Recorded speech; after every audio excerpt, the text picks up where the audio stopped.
Shubho Sandhya my friends. আজকে আলোচনা করব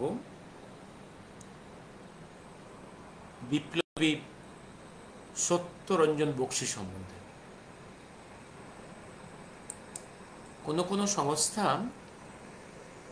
আজকে 15ই জুলাই সত্যরঞ্জন বক্সীর জন্মদিন পালন করেছে।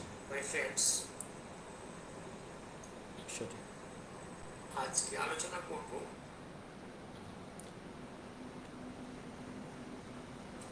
আর ওনার আসলে জন্মদিনটা আসলে কেউ লিখে রেখেছে হয়তো ইংরেজি ক্যালেন্ডার অনুযায়ী, কেউ বাংলা ক্যালেন্ডার অনুযায়ী, কেউ ডে হিসেবে লিখে রেখেছেন, কেউ ডেট হিসেবে লিখে রেখেছে, তাই এই ভ্যারিয়েশনসটা হচ্ছে। আমাদের হিসেব অনুযায়ী ওনার জন্ম 16th জুলাই 1897, 16th জুলাই 1897 বরিশালে, ওপার বাংলার বরিশালে। আমাদের হিসেব অনুযায়ী আমাদের আগামীকাল জন্মদিন পালন করার কথা, কিন্তু হয়তো অন্য কোনো ক্যালেন্ডার অনুযায়ী ডেট ফিক্স হওয়ার জন্য ওনারা আজকে পালন করছেন। এবার ওনার বিষয়ে আসি আমরা। ওনার জন্ম বরিশালে এবং আজন্ম বিপ্লবী, কারণ ওনার মামা অগ্নিযুগের মহাবিপ্লবী হেমচন্দ্র ঘোষ। হেমচন্দ্র ঘোষ এমন একজন বিপ্লবী যিনি স্বামীজির কাছ থেকে প্র্যাকটিক্যালি বিপ্লবের দীক্ষা নিয়েছেন, স্বামী বিবেকানন্দের কাছ থেকে। ঢাকাতে যখন 1902 সালে স্বামীজি গিয়েছিলেন তখন সেখানে সাক্ষাৎ হয়েছিল। বিপ্লবের দীক্ষা সেখান থেকে হেমচন্দ্র ঘোষের, অগ্নিযুগের মহাবিপ্লবী। তারই ভাগনা হচ্ছেন সত্যরঞ্জন বক্সী। সত্যরঞ্জন বক্সী, আমি তার জীবনটা আলোচনা করব, তার কারণ এমন একজন ব্যক্তি যিনি প্রথমত তার বিপ্লব জীবনের শুরু তার মামার কাছ থেকে, হেমচন্দ্র ঘোষের কাছ থেকে 1911, যখন তার বয়স মাত্র 14 বছর। তারপর দেশবন্ধু চিত্তরঞ্জনের অনুগামী এবং খুব ক্লোজ অনুগামী, তারপর সুভাষচন্দ্রের অনুগামী, এবং একটা ভারতবর্ষের রাজনীতির একদম খুব অন্দর মহলের মানুষ। যদিও তার নামটা অনেকে ভুলে গেছি আমরা, কিন্তু খুবই অন্দর মহলের মানুষ। কতখানি গুরুত্বপূর্ণ এবং যদি জন্ম তারিখগুলো দেখি আমি, সুভাষচন্দ্রের জন্ম 23শে জানুয়ারি 1897, আর ওনার জন্ম 16ই জুলাই 1897, মাত্র 6 মাসের। অর্থাৎ সত্যরঞ্জন বক্সী সুভাষচন্দ্রের থেকে 6 মাসের ছোট।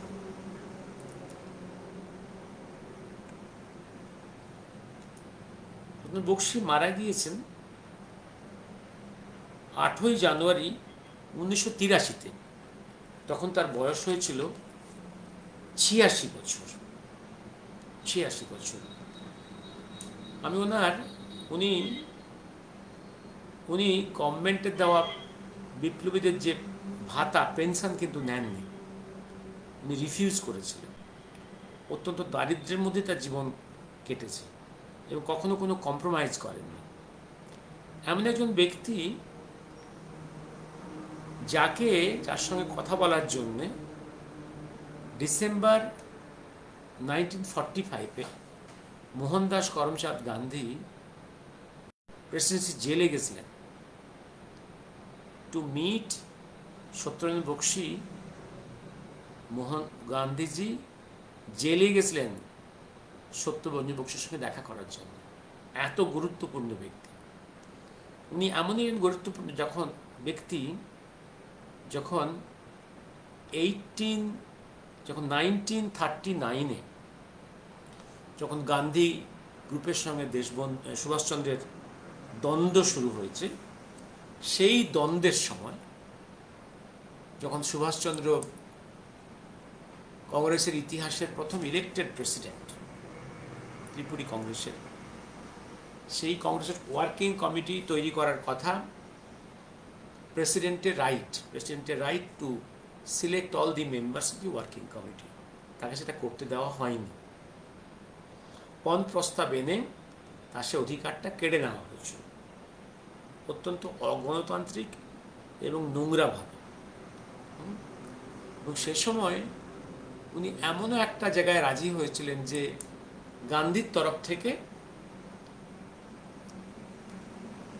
10 জন আসুক, উনি ওনার তরফ থেকে মাত্র একজনকে দেবেন ওয়ার্কিং কমিটিতে, সেই ব্যক্তি Satyendra Bakshi.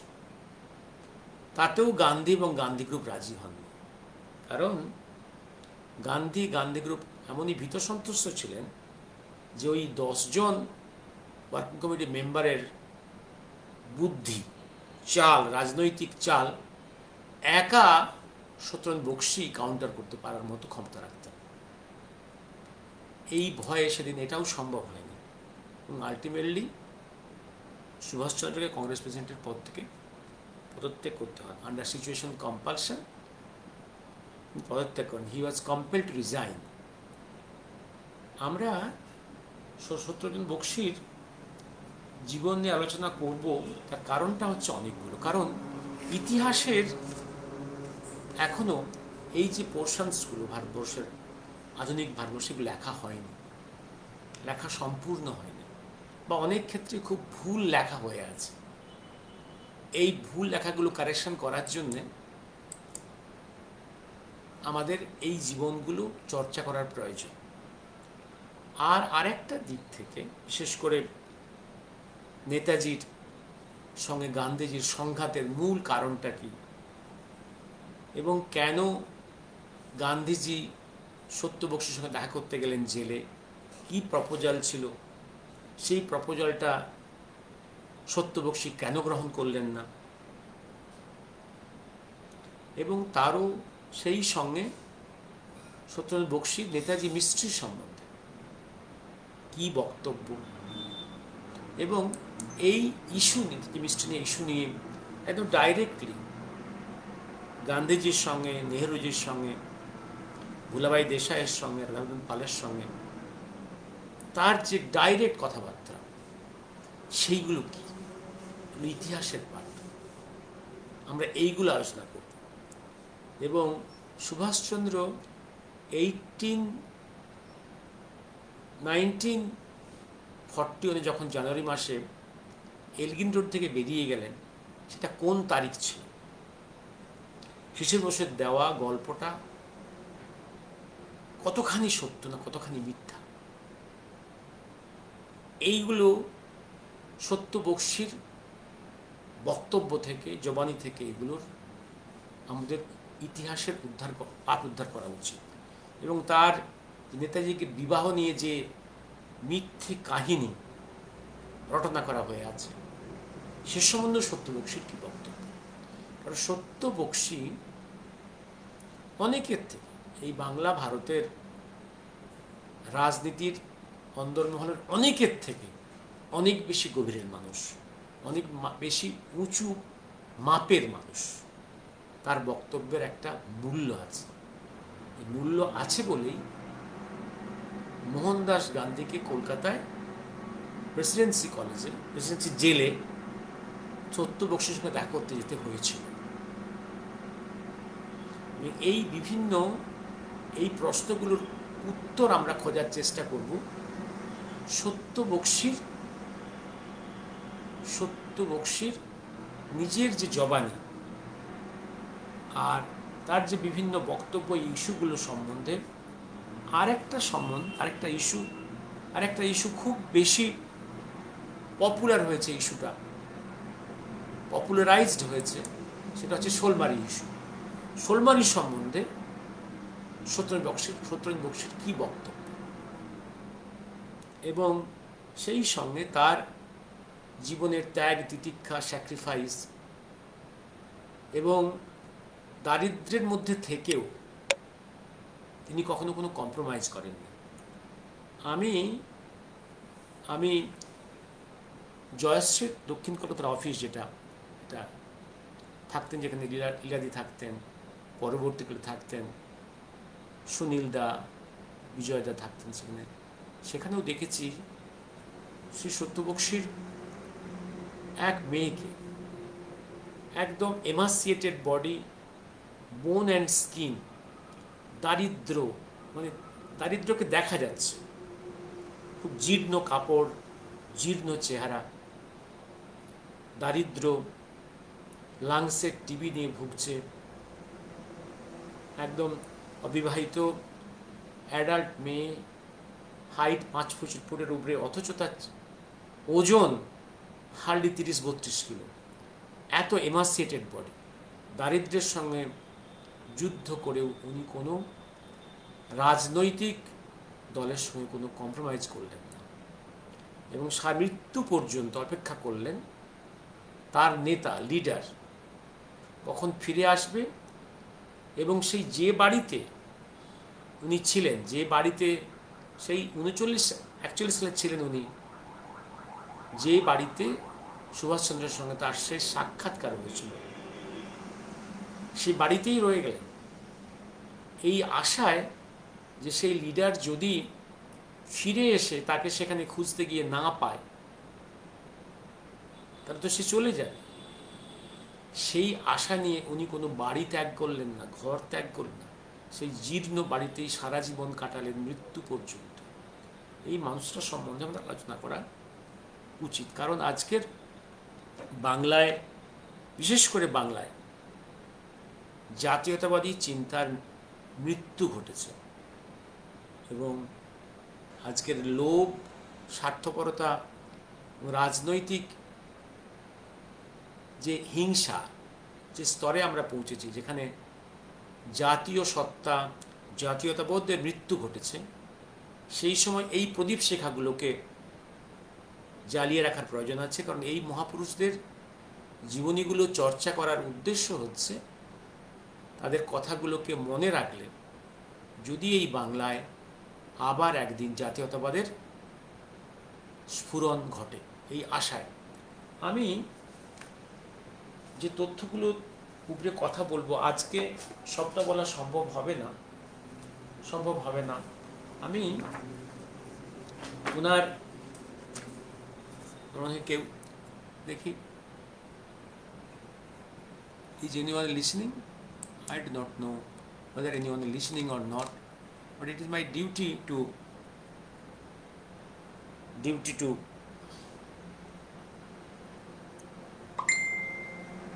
talk on this issue. এবার আমি সেটা, আমার মনে হয় কেউ হয়তো শুনতে পাচ্ছেন না বা শুনছেন না। আমি সত্যরঞ্জন বক্সী 18 অগাস্ট 1972-তে ওনার দক্ষিণ কলকাতার বসত বাড়ির উল্টো দিকে প্রিয়তোষ মল্লিক রোডে একটা গীতবিতান, এই প্রেমিসেসে উনি সাক্ষ্য দিয়েছিলেন জাস্টিস খোসলা কমিশন এবং অন ওথ সেই সাক্ষ্যটা খুবই বড়, খুব বেশ বড়। এই সাক্ষ্য থেকে, এই সাক্ষ্যের বক্তব্যের লিগ্যাল ভ্যালু অনেক বেশি। এই সাক্ষ্য থেকে আমি কতগুলো জায়গা আজকে পড়ে শোনাব। একটা হচ্ছে, যেমন ওনাকে জিজ্ঞাসা করা হয়েছিল, দিনটা ছিল 18th day of August 1972, এবং সেখানে তখন জিজ্ঞাসা করা হয়েছিল আপনার বয়স কত। ইন দ্য ইয়ার 72 উনি বললেন আমার বয়স 76, অর্থাৎ এটা ম্যাচ করছে যে অ্যাকচুয়ালি ওনার জন্ম 1897-এ, এবং উনি আগেই বলেছি মহাবিপ্লবী হেমচন্দ্র ঘোষের উনি ভাগনা, তার সেখানেই তার বিপ্লবের মন্ত্র, দীক্ষা, এবং তারপর উনি বরিশালের ওইখানেই স্কুলিং, তারপরে কলকাতা থেকে বিশ্ববিদ্যালয় থেকে MA in English, he was a brilliant person, MA in English in 1922, and in the next year he passed law, and তারপরেই যখন দেশবন্ধু চিত্তরঞ্জন দাস স্বরাজ্য পার্টি তৈরি করলেন, তার মুখপত্র হিসেবে যে পত্রিকাটা তৈরি হলো তার নাম ফরওয়ার্ড। এই ফরওয়ার্ড পত্রিকার উনি ছিলেন মুখ্য অর্গানাইজার, যদিও অফিসিয়ালি ফরওয়ার্ড পত্রিকার সম্পাদক ছিলেন দেশবন্ধু চিত্তরঞ্জন দাস, কিন্তু পত্রিকাটা রান করাতেন, দেশবন্ধুকে বিভিন্ন কাজে ব্যস্ত থাকতে হতো, পত্রিকাটা রান করাতেন, মেজরিটি আর্টিকেল লিখতে হতো এডিটোরিয়াল সত্যরঞ্জন বক্সিকে। এবং দেশবন্ধুর মৃত্যুর পরে এই ফরওয়ার্ড পত্রিকা সম্পাদক হন সত্যরঞ্জন বক্সি। এবং এই দেশবন্ধুর সঙ্গে এই যোগাযোগটা ছিল বলেই সুভাষচন্দ্রের সঙ্গে সত্য বক্সির ক্লোজ রিলেশনটা ডেভেলপ করে।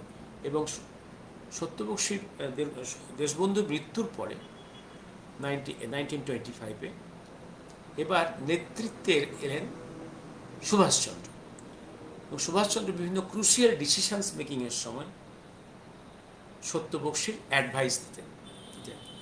এবং দেশবন্ধুর মৃত্যুর পরেই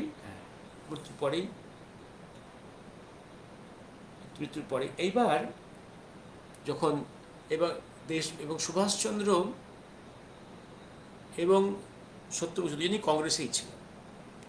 39-এ যখন ফরওয়ার্ড ব্লক তৈরি হলো, সুভাষচন্দ্র হলেন অল ইন্ডিয়া ফরওয়ার্ড ব্লকের প্রেসিডেন্ট এবং সত্য বক্সি ছিলেন সেক্রেটারি।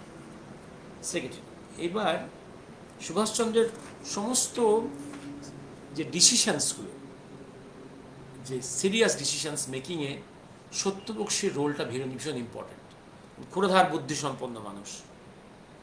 আর একটা জায়গায় সত্য বক্সিকে প্রশ্ন করা হয়েছিল যে আপনার সঙ্গে সুভাষচন্দ্রের শেষ দেখা কবে, উনি কবে বেরিয়ে গেছেন।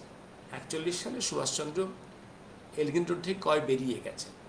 সত্য বক্সি একটা উত্তর দিয়েছে। উত্তর হচ্ছে কি, 12 তারিখে ওনার সঙ্গে আমার প্রত্যক্ষ শেষ সাক্ষাৎ। 12ই জানুয়ারি 1941 সুভাষচন্দ্রের সঙ্গে আমার শেষ প্রত্যক্ষ সাক্ষাৎ, তারপরে কোনো সাক্ষাৎ হয়নি। অভিবাবু নমস্কার। অর্থাৎ আবার এই জায়গাটা আমি ভীষণ জোর দিই, এই যে শিশির বোসের কাহিনী, এই শিশির বোসের কাহিনী, মহানিষ্ক্রমের কাহিনী, গল্প, এটা অনেক মিথ্যা। কারণ সত্যরঞ্জন বক্সির এই সাক্ষ্য এবং আরেক ভাইপো, সে ভাইপোরও সাক্ষ্য, যেটা আমাদের সুভাষচন্দ্র ভাইপোর সাক্ষ্য, সেখানেও দেখা যাচ্ছে যে এলগিন রোডে আমরা দেখেছি 12 তারিখে প্রদীপ বোসের সাক্ষ্য, ভাইপো প্রদীপ বোসের যে সাক্ষ্য এই খোসলা কমিশনে 12 তারিখেই শেষ দেখা গেছে রাঙা কাকুকে ইন এলগিন রোড, তারপরে কেউ দেখেনি। ইভিন লীলাদি অনিল রায়ের সঙ্গে শেষ সাক্ষাৎ এই বাড়িতে, শেষ প্রত্যক্ষ সাক্ষাৎ 12 তারিখে। ইভিন সেটাও লীলাদির এই বক্তব্যটা সাক্ষ্যে এসে গেছে বিপ্লবী সুনীল দাসের বক্তব্য। এবার আমি রবি ঠাকুরের ছোট গল্প বদনামের তার যে পোর্শনটা আমি ডিকোডিং করে যেটা বলেছি, একদম সুভাষচন্দ্র এলগিন রোড থেকে বেরিয়ে যাচ্ছেন 12 থেকে 13 তারিখের মধ্যে। ইভিন বিপ্লবী ব্যারিস্টার শশাঙ্ক শেখর সান্যালের পার্লামেন্ট স্পিচে, সেখানেও যে বক্তব্য 13 তারিখের, সুভাষচন্দ্র বেরিয়ে গেল। অর্থাৎ এই সব দিক থেকে বিচার করলে শিশির বোসের কাহিনী মিথ্যা। আমি আরেকটা জিনিস আরেকটা প্রশ্ন, যে আপনি সুভাষচন্দ্রের মৃত্যু সংবাদটা কবে পেয়েছিলেন? উনি বলছেন, আমি তখন জেলে ছিলাম।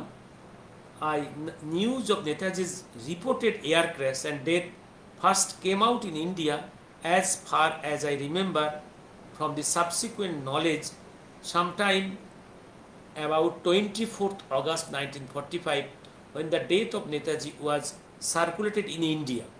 24th August circulation of the কারণটা হচ্ছে 23rd অগাস্টে Domei the private news agency এটা সার্কুলেট করলো from Nippon Tokyo station of radio থেকে এটা সার্কুলেট করলো।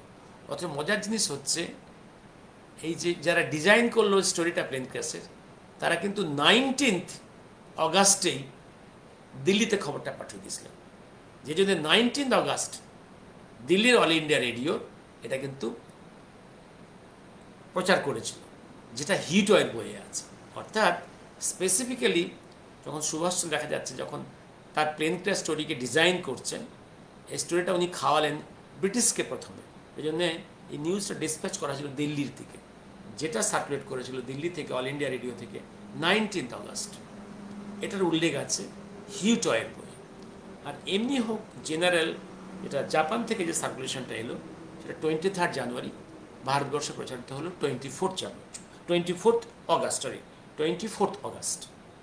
এইটা তখন আমি ছিলাম নৈনি সেন্ট্রাল জেলে, ইন এলাহাবাদ নৈনি সেন্ট্রাল জেলে। আমি তখন সেখানেই খবরটা পেয়েছিলাম। এইবার তারপরে আমাকে কলকাতায় ট্রান্সফার করা হয়েছিল এবং কলকাতা প্রেসিডেন্সি জেলে আমি ছিলাম। গান্ধী নিজে আমাকে খবর দিলেন থ্রু এ কমন ফ্রেন্ড যে গান্ধীজি আমার সঙ্গে সাক্ষাৎ করতে চান। ন্যাচারালি আই এগ্রিড, কারণ গান্ধীর মতো বড় মাপের মানুষের সঙ্গে সাক্ষাৎ করাটা একটা বড় এক্সপিরিয়েন্স। I agreed. এই জায়গাটা বলছেন যে Gandhiji was in Calcutta at that time and he was having interviews with Mr. Casey, the governor of Bengal. Gandhiji sent an information through a common friend to me whether I wanted to see him. It was a privilege for any person for being interviewed by Gandhiji himself. I wrote to the government through the superintendent of police that I shall be happy to meet Gandhiji. It was in the month of December. Gandhiji came to interview me, and after formal and affectionate inquiries about my health and all that, which I do not think will be very relevant, he came to the political part of the discussions. He also said that after you get released, you can come to me. You know that I am a good nurse. Then he said that I have had talks with Sharad Bose, and Sharad Bose will go to center and you take up the charge of the province. এই যে প্রপোজালটা Gandhiji proposal দিচ্ছেন সত্যেন্দ্র বক্সিকে যে শরৎ বোস তো চলে যাবে কেন্দ্রীয় মন্ত্রী হয়ে, তুমি বাংলার দায়িত্ব নাও। এটা একটা টোপ ফেলা হলো। এই জায়গাটা যেমন শরৎ বোসকে কেন্দ্রের মন্ত্রিত্বের টোপ ফেলে তার পলিটিক্যাল ক্যারেক্টার নষ্ট করা হয়েছিল, ঠিক সত্য বক্সিকে এই ক্ষমতার লোভ দেখানো হচ্ছে। গান্ধীজির অনেকগুলো ফেস আছে। গান্ধীজিকে স্টাডি করা, গান্ধীকে রিড করা খুব সহজ নয়। মনে রাখতে হবে, কারণ এখানে অনেক কথা আছে। এখানে সত্যবক্সীকে গান্ধীজি নিজে বলছেন সুভাষ তো মারা যায়নি, সুভাষ কোথাও লুকিয়ে আছে, ঠিক সময় সে ফিরে আসবে, তোমরা দুঃখ করো না, তোমার নেতা ফিরে আসবে। এই যে আশ্বাস বাণীগুলো দিচ্ছে, আর তুমি বেঙ্গলের পলিটিক্যাল দায়িত্বটা নাও, হচ্ছে টোপ ফেলা হচ্ছে, ক্ষমতা আর লোভের টোপ ফেলা হচ্ছে। তখন সত্যবক্সী স্ট্রেট উনি উত্তর দিচ্ছেন, যেটা প্রশ্ন আমি শরৎবাবু বা আমি কংগ্রেসে জয়েন করব এবং উনি দিল্লিতে যাবেন, আমি রাজ্যের দায়িত্ব নেব, এটা ব্যক্তিগতভাবে শরৎ বোস বা সত্যবক্সীর ইস্যু নয়। ইস্যু হচ্ছে অ্যাজ এ হোল যারা সুভাষ অনুগামী, যারা সুভাষের মত এবং পথ ধরে এগিয়েছে, অ্যাজ এ হোল তাদের বক্তব্য, তাদের ইস্যু, সবাই কি করবে এবং সবার সম্বন্ধে কংগ্রেসের কি আউটলুক, কি দৃষ্টিভঙ্গি। শুধু আমি বা শরৎ বোস সম্বন্ধে ডিসিশান দিলে তো হবে না। ডিসিশানটা হচ্ছে মত এবং পথের যে দ্বন্দ্ব তৈরি হয়েছিল, সেই জায়গাটাতে সেই জায়গাটা কি সেটেলমেন্ট হবে। ব্যক্তিগতভাবে শরৎ বোস বা আমি, এটা ইস্যু হতে পারে না। ইস্যু হচ্ছে একদম মত এবং পথের। সবার জন্যে কি? সুভাষচন্দ্রের যারা অনুগামী তাদের সবার জন্যে কি কংগ্রেস মনোভাব গ্রহণ করবে? এই প্রশ্ন সেটেল না হলে তো আমি কোনো উত্তর দিতে পারবো না। একদম ই ডিসএগ্রিড স্ট্রেট ওয়ে। উনি কম্প্রোমাইজে এলেন না, উনি কোনো টোপ খেলেন না। এবং এবং দেখুন, এবং এবং উনি বলছেন, সত্যবক্সী বলছেন, শুধু আমার সঙ্গে জেলে কথা বলার সময় বললেন যে প্লেন ক্র্যাশে সুভাষচন্দ্রের মৃত্যু হয়নি, নিজের বিশ্বাস করেন না। বাইরেও প্রেসকে বলেছেন, পরে কয়েকবারই বলেছেন গান্ধীজি। কিন্তু এবং ভাব দেখিয়েছেন সুভাষচন্দ্রের অনুগামীদের কাছে যে উনি সুভাষচন্দ্রের প্রতি উনি খুব সফট হয়েছেন। উনি সুভাষচন্দ্রকে শ্রদ্ধা করতে শিখেছেন, এটার দিকে শ্রদ্ধা করতে শিখেছেন। এটা অত্যন্ত ছলনা।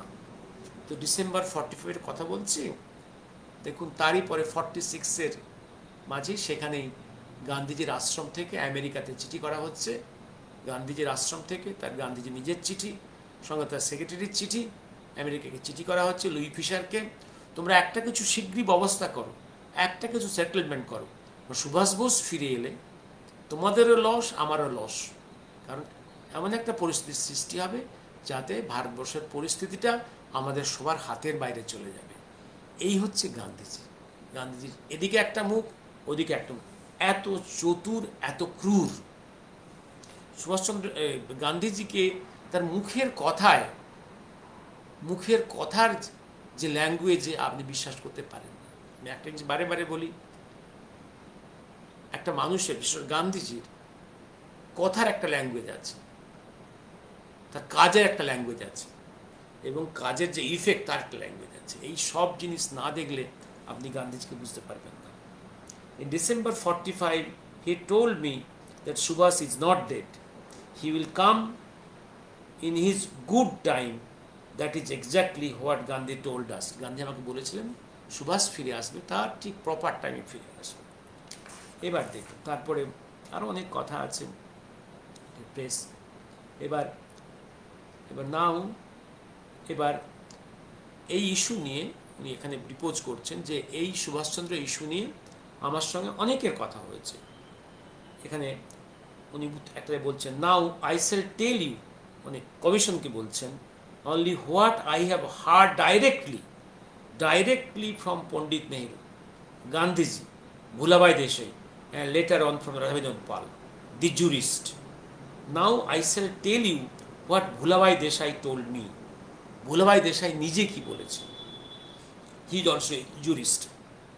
Bhulabhai Desai was the advocate for the defense of the INA trial in Red Fort. During the trial, I met Bhulabhai Desai in Delhi. He, being the leading advocate for the defense, he had access to exhibits that were submitted there. এই যে ট্রায়ালের সময় প্রচুর British documents as exhibits এসেছিল, সেগুলো as advocate বলে নিজে দেখেছিলেন। এই